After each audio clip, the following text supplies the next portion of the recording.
Hi cuties, Lynsey Lekeux here.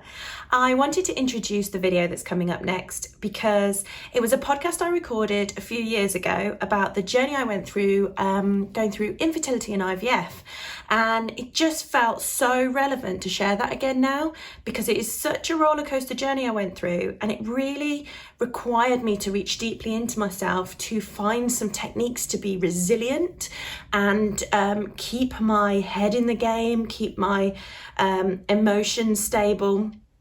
And that feels like something that we're all experiencing right now with what's going on in the world. So I hope that sharing this story would give you an insight into that journey I went through, how I found that resilience and coped, and possibly how those tools might be transferable to now and to help you feel better or feel more motivated or inspired or positive during all of these crazy times.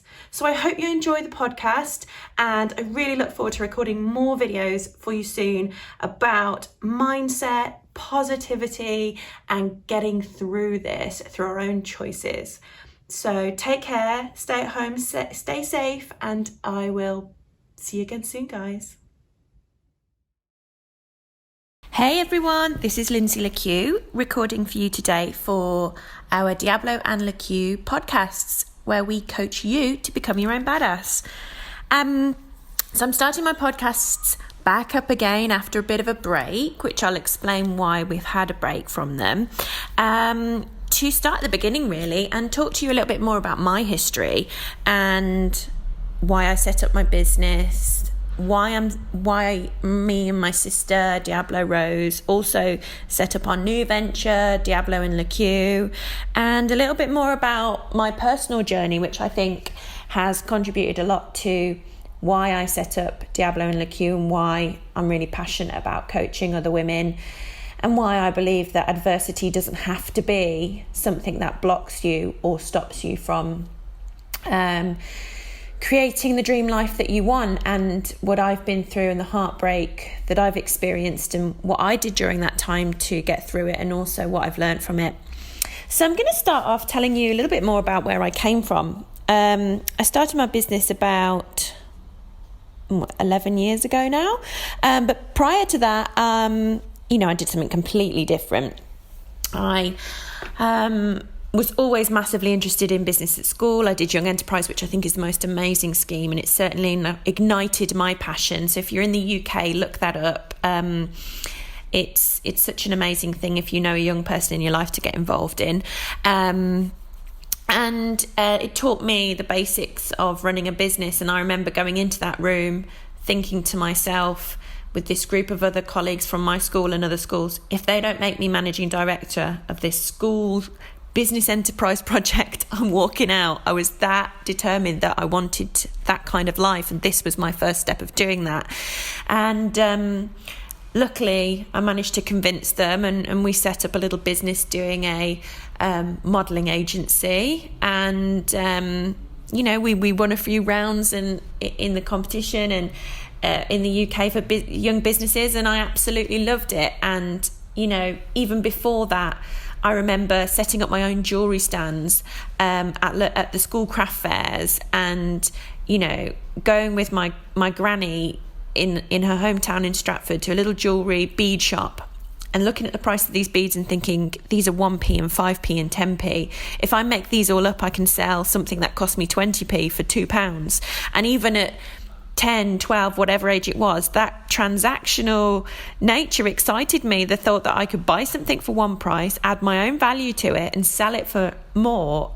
I don't know why, it just really struck a chord with me. And ever since then, I always wanted to start my own business. And I didn't really know what that was going to be, even until my early mid-20s, really.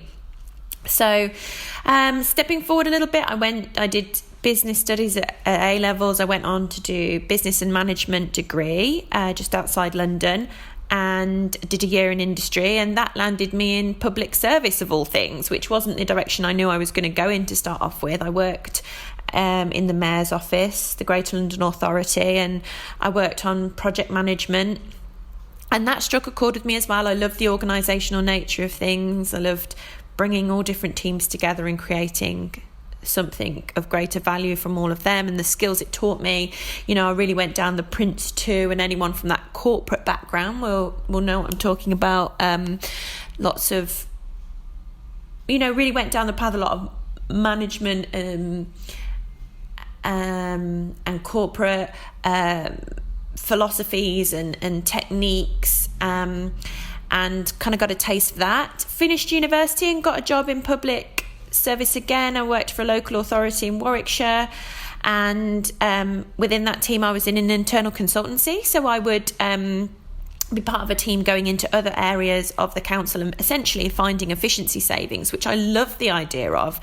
I'm sure it's not news to anyone that local authorities are big, clunky, bureaucratic organisations, and the idea that I could go in and save some taxpayers' money, that excited me. However boring that might sound to other people, I enjoyed that, and I did actually make savings. And I then went on to have to sort of jump into a higher career in Oxfordshire County Council, and I learned a lot more about business process re-engineering, which I still use to this day. And people who know me know I talk about process mapping, and they laugh at me because I have a salon and a party business and I process map everything. But again, it's a key essential skill that's taught me how to franchise my business, and means that every single new recruit in our business goes through the same set of training and has the same set of instructions and standards to work to. And it doesn't matter how fluffy and pretty and well branded things look from the outside,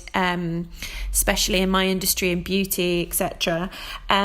It's the core business principles behind it that makes you successful, and my career before that really helped me to build my business.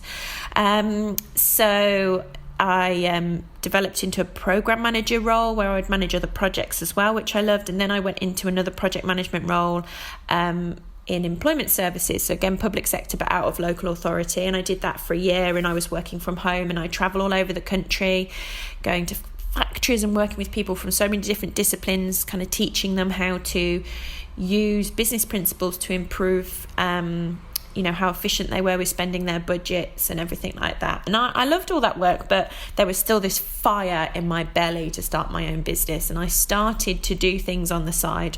I would organise events at local venues, burlesque nights, ticketed events, themed dirty dancing, which, by the way, my first event was a total disaster and no one came. And I didn't stop there. I just carried on. I found a much smaller venue and filled that, So, and from there, then add-ons came on. I met a group of women who we had this really complementary set of skills. There was a makeup artist, a photographer, a baker, and we got together and started doing packages, and they sort of all gradually moved on to their own things, and I continued doing those packages within my own brand, and it all went from there really. And after a year or so of working on all weekend and doing what they call the 5 to 9ers, so get home from work, finish my working day, and I would then work all night and early morning the next morning on my own business. And it got to a crunch point where I would literally be crying in the bath on a Sunday night, thinking I can't do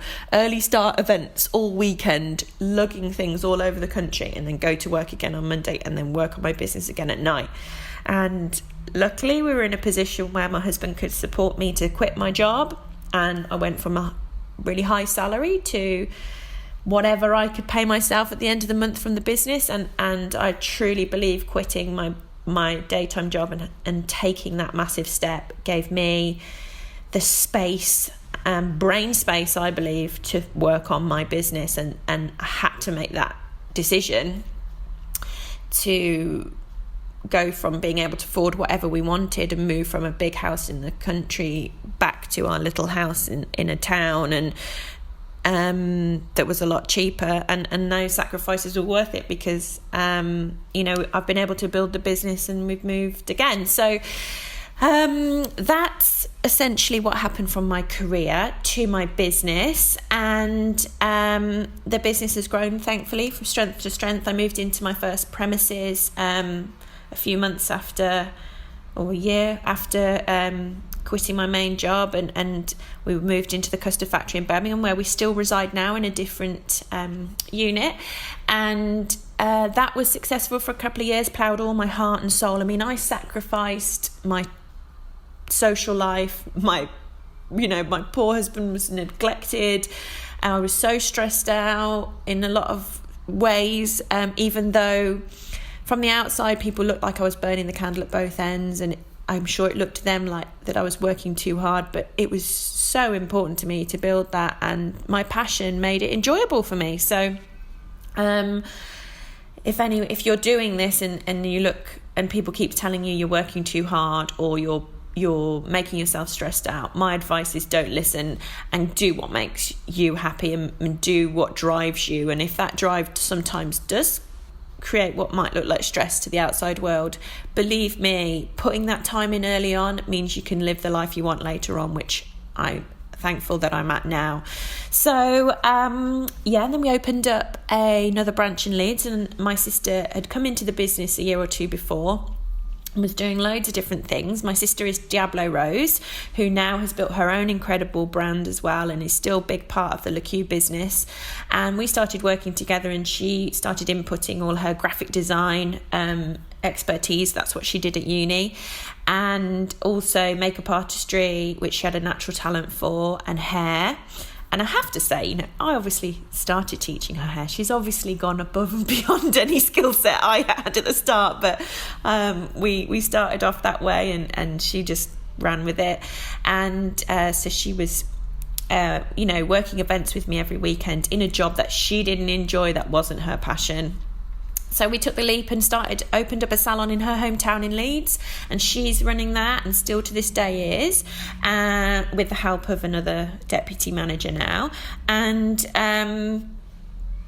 And then we started our own cosmetics range, which I will do a whole separate podcast on, because that's another interesting story about going into manufacturing and product development, which was completely new to us. And, we made mistakes, we rectified those mistakes, we did a first range, we improved that range, now we've got another range out, and that again was all a response to demand, really, and feeling a passion for something that we felt we weren't able to stock from any other brands in our salon, so we created it ourselves. And then the next step in the business really was franchising. So I felt I created an effective business model that other people could also run under the Lekeux brand. So launched that and sold our first franchise last year, and it's down in Exeter, and it's absolutely beautiful down there, and she's doing a great job running that. So that's where we are today. And then now I'm at a point where my business has incredible women working. I can't tell you how grateful I am to have found these people who not only have wonderful creative skill sets, so they're able to do the hair and the makeup and everything like that within our businesses, but incredible business minds as well. So they run my branches and do an amazing job of that, and I trust them implicitly, and it's given me the space to live my personal journey, which I'll talk about in a bit, and then also to free up my brain to do other things that I'm passionate about. So of course I still oversee the business, and I'm still very much the one running the cosmetic side, but I also wanted to do more, and a passion of mine is building businesses and startup and coaching and identifying where people might need help to get from their miserable job to their dream life, which I'm still got a long way to go in all the things I want to achieve in life, but I'm definitely on my journey, and I feel like I just absolutely love trying to help people do that. And that's where Diablo and Lekeux came along. So my sister and I got together, and with our unique set of skills, put those together. And now we're creating free content for people. I'm creating business courses. She's doing a social media academy. We're doing ebooks on beauty and business, and mini videos which will be free to go out soon. And these podcasts will continue on all different disciplines of business, and talking to you guys about what we've learned and what we can share. And that really is a passion and something that I'm building now and working on. So that's my journey in terms of business. And really what I want to talk about today is my personal journey, because over the past 4 years now. I've learned a huge amount and gone through some real heartache with my husband and I's journey to have a child, and it was surprisingly one of the times in my life where I was just the absolute most lowest, yet my business was growing at the largest pace. And I think that was because I chose to channel that lack of control over my life, my ability to create a child, into something that I could create and I could grow and I could be successful at. And it's my personal way of dealing with things. And I'm not saying that strategy helps you emotionally necessarily, because you still feel the sadness and heartbreak, but it certainly got me through and got me focused and got me to spend every day at least doing something that fulfilled me, rather than focusing 100% on the sadness of what we were going through. So we started trying for a baby about 4 years ago, and prior to that I'd already had health issues which had hospitalised me, and they were all related to fertility. I had pains for years, went to the doctors back and forth, and severe pains that would drop me onto the floor shaking and shivering, and the doctors kept fobbing me off saying it was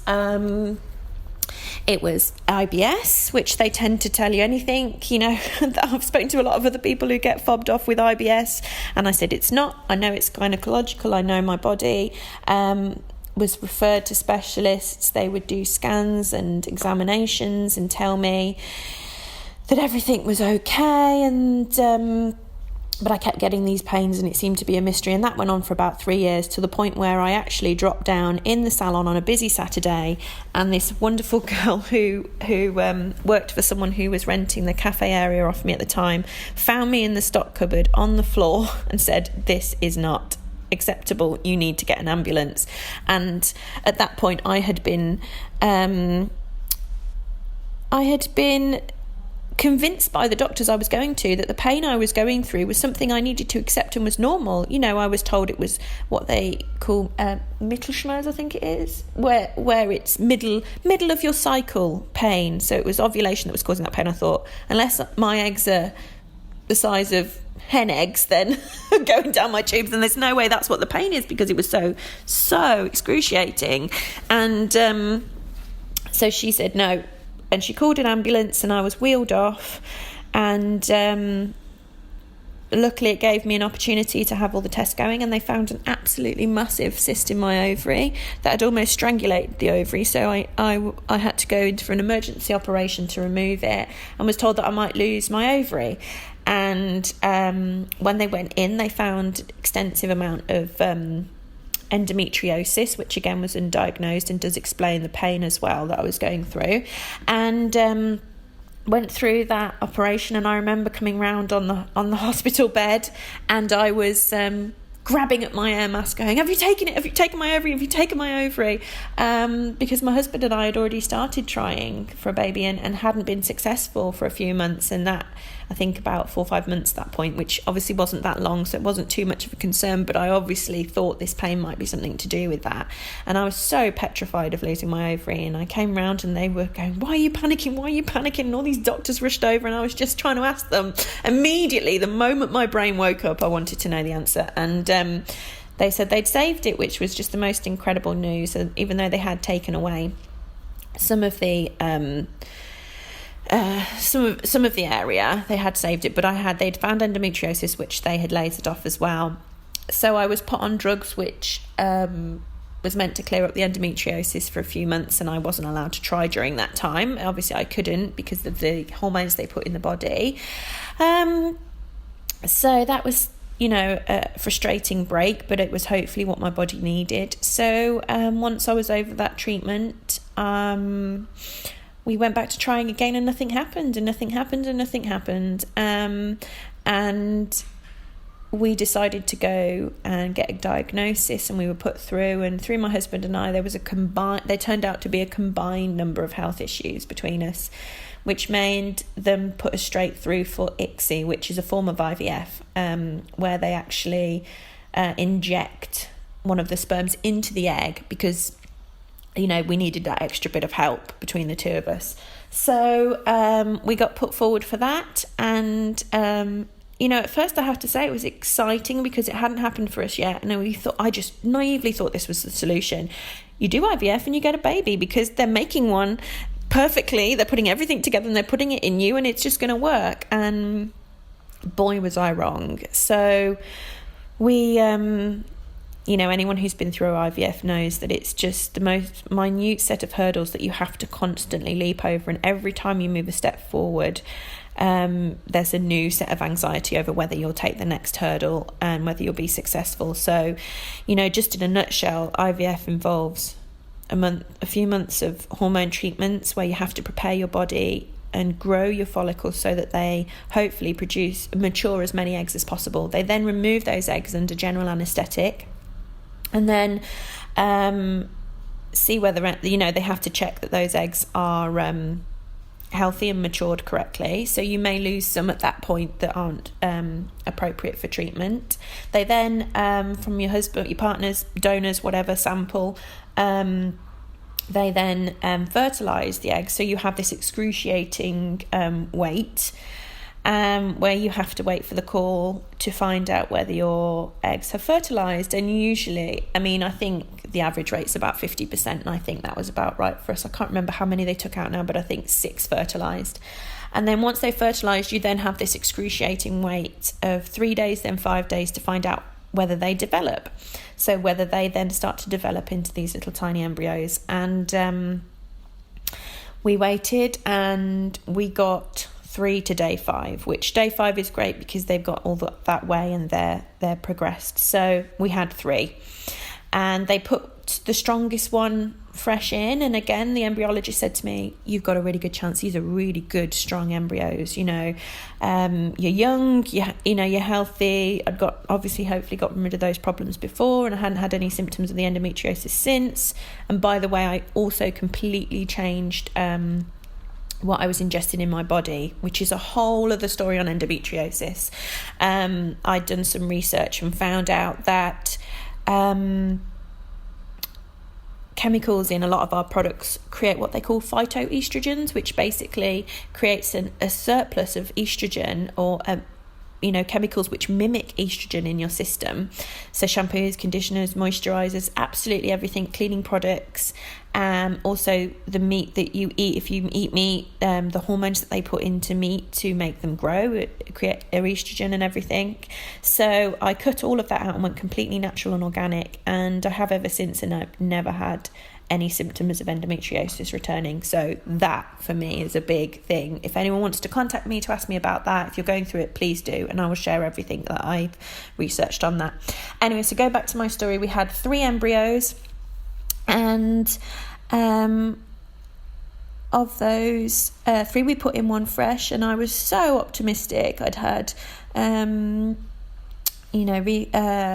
we'd gone and done everything that we should have done, and I'd had holistic therapies to help me, and it was really healthy, and I was in such a good place. And 8 days after that transfer, I woke up and I was bleeding, and I had a meeting that day with a department store to sell our cosmetics range to them, and I can't tell you how devastated I was. I didn't know it was going to fail so quickly. I thought it took weeks before I would have had a period because of all the hormones I'd gone through. So obviously that it hadn't worked, and it's just devastating.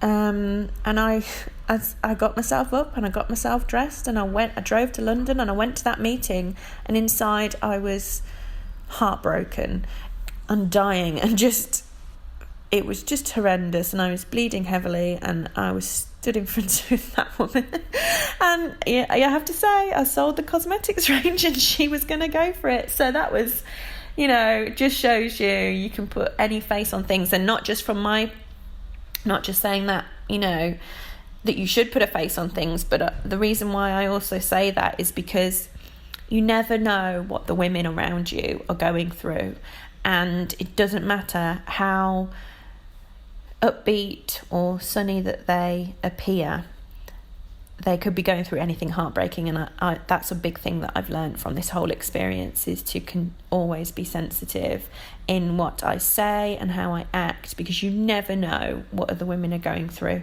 And again, that's a big subject that I can talk forever on, is the sensitivity around IVF, fertility, women with or without children, all of their choices around that. So of course we had 2 more embryos on ice, so we went, you have to give your body a break, and at that point I just wanted to start again. You want to just move forward. Okay, we've got 2 more, let's keep doing this. I just desperately wanted to get pregnant, and but you have to give yourself a break. And again, one thing I learned from this process is patience. And I think a big part of my struggle was anything I'd ever wanted in life, I made happen through my own actions, through my own focus and effort. And this was the first thing in life I couldn't make happen. My body didn't work. It wasn't doing what it was supposed to be doing. And as a woman, it's such a fundamentally jarring experience to not be able to do what women are supposed to do. And for me, that was really difficult. And you feel like half a person sometimes, and you feel like you can't do what to some people comes so easily, and biology fails you, and you to experience a failure in yourself like that, regardless that it's not your fault or your partner's fault or whatever, was really tough for me. So we waited, and then when it was finally time, went back through that process again. Now, of course, you didn't have to do all the egg retrieval this time, so it was hormone treatment to get my body ready. They essentially stop your system, your fertility, your reproductive system from working, and then they kickstart it again, so that then they have a perfectly controlled cycle in which they can time when to put the embryo in. So you go through that drug treatment, and it's injections every day, so you have to inject yourself. And at first that's really freaks you out, and then you sticking those needles in, no problem, every morning without even thinking of it. And then there's all sorts of fun. There's suppositories, and it's not a glamorous thing, IVF. You're strung up like a butcher shop a lot of the time, with doctors inches away from your business, 8 of them at a time, looking right into your soul with a torch. So you do lose all sense of giving a shit about being naked, because everyone's seen everything. But anyway, so we got to the point where we were ready to put the next one in, and of course you have that defrost period. So they obviously defrost it a few hours before you're due to implant the embryo again. So you have to sit at home and wait for them to call you and tell you whether it's defrosted, which I cannot tell you was the slowest morning of your life. My heart was in my mouth, but obviously I'm so conscious of not creating stress hormones in my body, because you want to be calm when that embryo goes in. So your body's telling the signals, this is a safe place for you to attach and snuggle in and that. So I would go for acupuncture in the morning and listen to relaxation meditation CDs and just try. I mean, God, when people tell you you're not getting pregnant because you're stressed out, it's just like you want to punch them in the face, because it's stressful. What am I supposed to do about that? It's really hard, and there are things you can do to calm your body down, but it's really hard. So they implanted that one, and I felt I was excited again once that little bean was in there, and we got pregnant that time, but we lost it. And I think I knew right from the start that it wasn't a little strong one, because the lines on the test, when I first got them, it was like I never thought I was going to see that line. I never thought I was going to see that line ever. And it was so exciting. And I remember telling my sister and my mum, and it was amazing. And it was so exciting. But for some reason, I just wasn't, I don't know, my instincts were telling me something wasn't strong. And I took a test every day, and that line was not getting darker. And we went in for the official test date they do in the clinic, and she told us very insensitively that it was inconclusive. And we called her Nurse Doom. She was not good bedside manner. I don't know what it is about these IVF nurses, but some of them were incredible. And one of them I still keep in touch with on social media, and she was wonderful. Her name is Jade, and she knows who she is because she was lovely. But there's others that weren't. Anyway, so it got to the point where I left it a few days, and my husband was like, why are you driving yourself so mad? You know, you're pregnant, it's happened. But I was just in an absolute state. I knew it was going to go wrong. And I took a test a few days later, and it was completely blank. There was nothing there.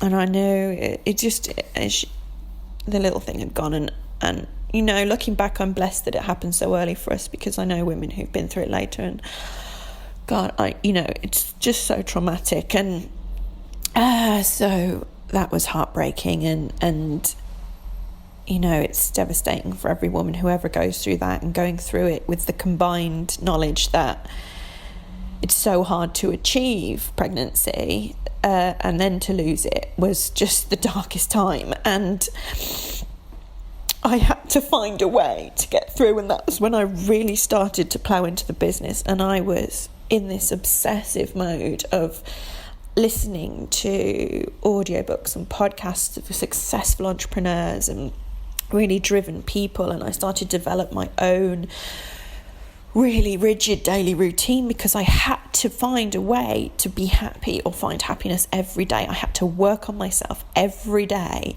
to not feel abundant sadness, you know, because I felt so incomplete. I felt such a huge hole. I felt so hopeless that I was absolutely convinced we were never going to have children. And I worked on my mindset. So I would have a routine in the morning where I would meditate and visualize and journal, and it was a really big part of my day. And luckily I had the time to input into that, and I would work every morning on waking up in a state of sadness to moving my mind into a state of productivity and motivation and a sense of happiness, and what am I going to do today, and what am I going to achieve today, and what am I going to feel good about at the end of today. And I will feel so passionate about the power of what I taught myself to do during that time to get through, because it genuinely changed that experience for me in a way that got me through it. So I did that relentlessly, and I decided it was time to move the business forward, and I built my franchise model. I wrote my franchise manual. I marketed that, and was successful in finding an amazing woman who wanted to invest in the first franchise and move forward with that. And that was a big part of what I was doing. I certainly started Diablo and Lekeux at the time because I felt this great passion for the strength I was building, and that adversity didn't necessarily have to mean it was you had to crawl under a rock, even though I wanted to do that sometimes. It was about, you know, taking any situation in life and still following your dreams and creating goals and creating new goals, and I believe so much in finding something you're passionate about when another area of your life isn't going well, because you can strike some balance there and alleviate yourself out of misery. So I worked on that, and sort of my husband and I supported each other, and obviously got most amazing family. My mum and dad and my sister is incredible, and supported me through that, and just helped me when I cried, and told me it was going to be okay. And I thank them for that, and my husband, just amazing. So we had our last little embryo. So about it was March that we lost the little one, and then it came around to September. I'd done my drugs again and was ready to implant our last little embryo. So we got my body ready again, went through the drug hormone sequence, ready to go, waited for that call. And I think it was like they start calling people, I think, if I remember rightly, from about 11, and it got to about 9:30, and I thought, I'm at the end of the list here, because they ring all the people whose eggs have defrosted first, and the anxiety was building in me, and I knew, but you just try and remain hopeful. I got that call, and from the second I heard the nurse's voice, from her tone, I knew, because the first call we'd got to say that our embryo had defrosted successfully was, "Hi Lynsey, so we need to get you in at this time," whereas this time it was like, "Hello." I thought, it's not worked, and she said, "I'm so sorry, it's not worked, and your little embryo's not defrosted, and it died," and she didn't say it died, but that's what happened, and that was it. That was the end. No more hope. It was all gone. Our round was just not successful. So again, I just collapsed and spent a few days just sobbing and not knowing what to do and how we were going to get through doing when you go through IVF, it takes so much out of you to go through the emotional trauma of each step and the hope and the crashing disappointment, and you have to build this strength every time you start again, and it takes so much. Every cell in your body has to go towards building that strength up again, and it's so difficult. So the idea of having to find that strength again was just so exhausting.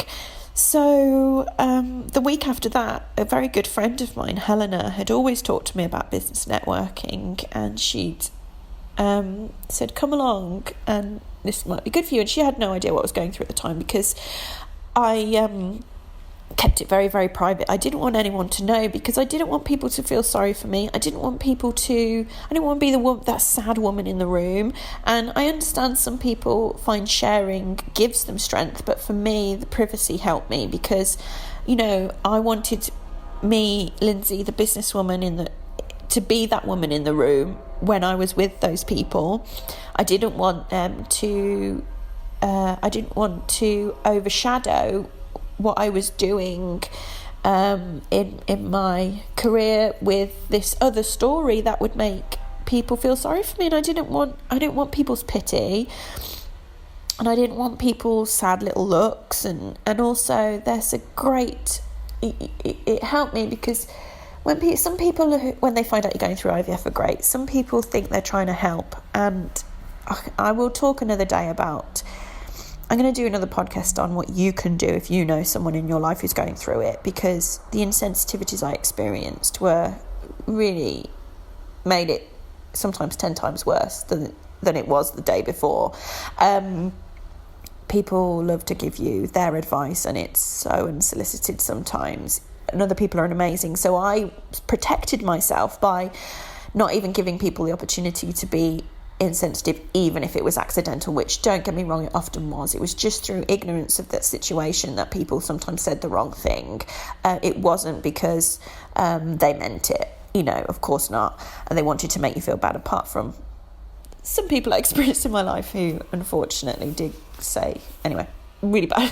But so I had to find that strength to decide what to do again. And of course, in the UK, we get one round of IVF free, which is incredible. And I understand in other countries, especially the US, you don't get that. And we are so blessed to have the NHS in England. And some, the nice guidelines in the UK is that woman needs 3 rounds in order to be most likely to be successful at IVF. But each local authority don't necessarily follow those rules. So often some local authorities give none in some regions. It's completely unfair. Some give 3 rounds for free. We have 1 in my area. So we'd had that one, and it wasn't successful. So we had to then look at private, which is obviously very expensive. And we're very blessed to have the circumstance to be able to afford some things ourselves, and for other for family members to help us too. And I understand incredibly how lucky we are, because I know that is not the case for everyone. And the fact that we could carry on trying through IVF was, a huge, huge gift, however difficult it was. So you know, I'm hoping at some point in my life I can do something to help other people who don't have that gift, and that is a big passion and something that I'm trying to work out how to do myself as well, which again I'll talk about in the future. So we found a clinic that we felt was, you know, really effective in their results, and we went to them and we did tests with them, and for once they started focusing a little bit more on my partner rather than me, whereas the NHS had focused very much on my health, and they asked him to do some lifestyle changes. And we were literally so he made those lifestyle changes and took, just basically did a huge detox, and the biggest part of that was cutting out sugar. Now my husband's a very healthy, slim, athletic person, but had a high sugar intake. You know, he enjoys sugar. He completely cut that out, cut out alcohol, cut out caffeine, had a lot of high detoxing things such as green vegetables, red fruits, took detox sachets specifically aimed at fertility, and Proxseed, I think they're called, and we were then waiting for my next period to start, because that's when you start the drugs routine, and the day my period starts was when the money would get transferred over and we would start our routine. And my period was late, which wasn't necessarily unusual, because stress can obviously make it late, and I was very stressed out about spending all this money. And we just got this letter through the post that told us that despite, you know, everything that we were going to do, due to our combined complex problems, we had less than 20% chance that this IVF was going to work, and we were about to spend 5 figures on a 20% chance it wasn't going to work. And it wasn't all our money, it was other people's money, and that stressed me out so much that we were taking a financial gamble on something that was traumatic to go through and probably wasn't going to work, and we were never going to have children. And it was heartbreaking and stressful, and but again, just trying to find that strength and trying to get through. And I waited for my period, and I remember sitting down talking to my mum, and she was just about to go on holiday abroad and saying, I'm 4 days late. And she went, oh, you don't think, do you? You don't think? And I said, no, never, absolutely not, I'm not pregnant. And my period was then a week late and 2 weeks late, and you know, the idea crept in that I might be, but I you know, I was so convinced, and I'd learnt at that point this mechanism of protection. So I wasn't pessimistic, but I was never optimistic. I was just numb and neutral, to be honest, because that was how I found I could protect myself emotionally. So of course I wasn't, and I would never hope for that. And I was walking my dogs a few weeks later, talking to my sister on the phone, and I said, God, I feel sick, I feel so sick. And again, I said, I can't take a test. I was petrified because of what had happened last time, petrified of becoming pregnant again, even though that's what I wanted so much in the world, because I was so frightened it would disappear again. And then I woke up about a week later, and I just thought, I've got to take this bloody test. And shaking, I went and took it, and this line came up like out of nowhere, like bold as anything, like darker than the control line, which I'd never experienced in my last pregnancy. It was like this little thing I was holding up against the light, seeing this little line, and I just sat on the bed, and my whole body was shaking. And I rang my husband, and I said, can you go somewhere quiet at work? You know, I'd always had this vision of telling him in this wonderful way, but I was just so shocked. And I rang him and I said, baby, I'm pregnant. He was like, what? I don't understand what. And yeah, so that happened, and my mum and dad were still away, and I can't remember if it was a day or two later, and they were coming back, and they were literally landing in the airport at 7 a.m. and I sent them a text and said, call me when you land, which I don't normally do. Obviously I speak to them when they get back. And my mum rang, and I just went, I'm pregnant. And she was like, I knew it. And without going into too much detail, my husband and I had sort of stopped really bothering to try because we felt it was not possible for us. We were told it was never going to happen for us naturally. We were literally told that by the best experts in the country that we'd spoken to and had consultations with. It wasn't going to happen for us. And so, I'd missed my opportunity to do it on the day of ovulation, which is obviously something we would always try and do because that was your best chance. And I think we'd probably hit about four days before then.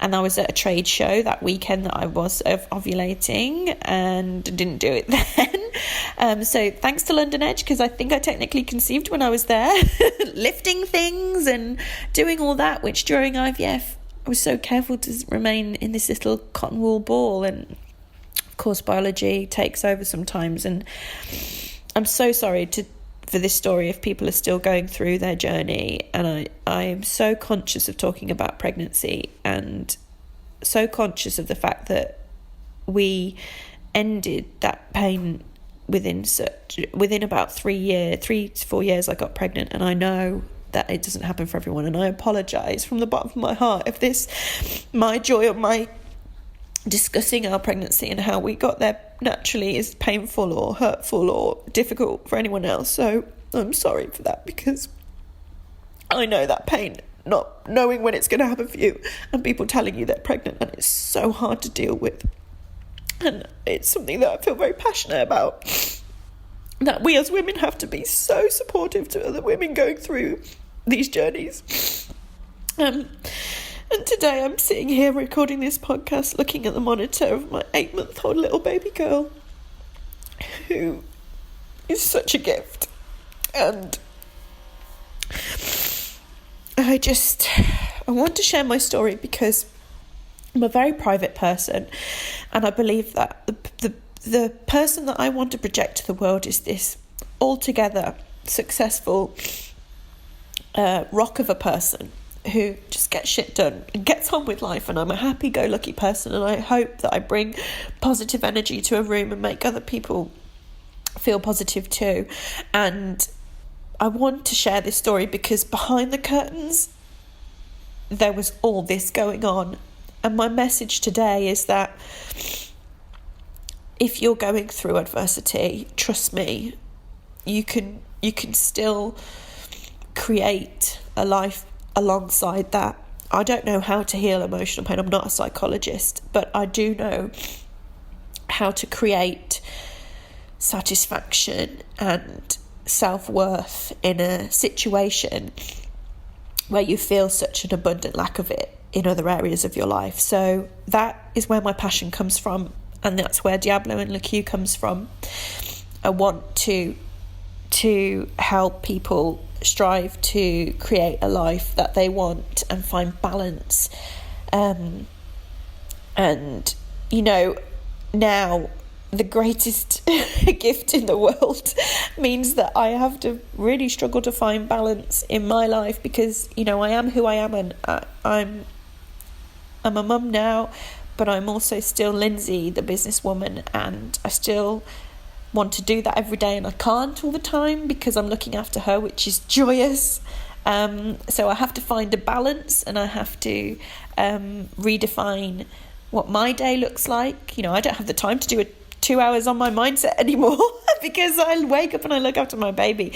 But I've carved out different ways of finding productive time in my day, and that again is something that I feel I've learned to do, and I can help other people do, and find a way to be successful beyond our own excuses, which is I don't have the time anymore. I'm a full-time mum at the moment on my maternity leave. How do I find time to still do the things that I enjoy and I'm passionate about?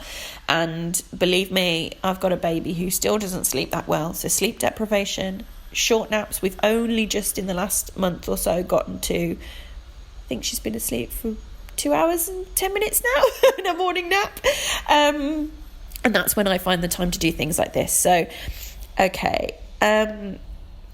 I hope that this has been helpful. I hope that me sharing my journey gives you some context as to why I do the things I do and why I believe I can help people, and gives you a little insight into me as a person. And it's I reach out to anyone going through this. Please contact me if I can offer anything for you, because my when you go through infertility, it doesn't matter whether it happens in 6 months or 6 years or whatever. While you're going through it, you are convinced it's never going to happen for you. So don't dismiss someone's journey if they've only gone through it for a year, or they're feeling sad because they haven't conceived within 6 months, because at the time you don't know when it's going to happen. And I look back now and think, if someone had told me on day one of us starting, you'll have a baby in 4.5 years, I'd have gone, fine, I'm going to travel, I'm going to do X, Y, and Z. But while you're going through it, don't tell a woman, enjoy this time before you have a baby, because when they come, your life will change and you can't do X, Y, and Z, because it's so heartbreaking. So my message is to still try and find something that gives you joy in your life, and if I can help you with that, please get in touch. One of my idols, Tony Robbins, always says that adversity creates the most successful and driven people, because you have to experience what it's like to not have everything that you want to give you the drive and motivation to go out there and get it. My challenge was something I couldn't make happen myself. I didn't have full control over, and I had to plough that need to strive and be successful and feel good about myself in other things. So I'm going to end it there, and I'm going to continue on this conversation. Once I release this podcast, I'll continue the conversation on our Facebook page and our Facebook group. So please search Diablo and Lekeux on Facebook to find out more, and contact me, Lynsey Lekeux, Lekeux. Find me on social media if I can be of any help at all. So this has been me, Lynsey Lekeux, for Diablo and Lekeux podcasts, and sending you positivity and love, and I look forward to sharing more of my life with you again soon. Take care and goodbye.